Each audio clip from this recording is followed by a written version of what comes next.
आज हम बात करेंगे बेसिलोफोबिया के बारे में, यानी जो मरीज़ है उसको ये खौफ होता है कि वो जो बेसिलस बैक्टीरिया है उससे वो इन्फेक्शन उसको हो जाएगा और वो जो बेसिलस बैक्टीरिया के अंदर जितने भी इन्फेक्शन आते हैं वो उनका शिकार जो है वो हो जाएगा।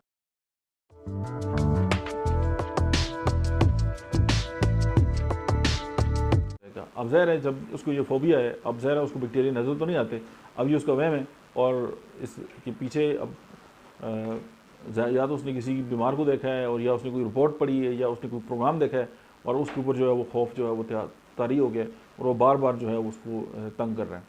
अब इसको अगर हम मरीज़ की जो है वो जान छुड़ाना चाहते हैं तो कार्सिनोसिन से उसकी जान छुड़ा सकते हैं। बोरक्स जो है उससे हम इस पेशेंट को जो है वो प्रिवेंट कर सकते हैं। क्लिकेरिया कार्प, सफ्लिनियम और थूजा, तो ये जो मेडिसिन है ये आपके इस फोबिया को जो है वो एड्रेस कर सकती हैं। लेकिन कोई भी दवा जो है वो होम्योपैथिक डॉक्टर की गाइडेंस के बगैर इस्तेमाल नहीं करनी चाहिए।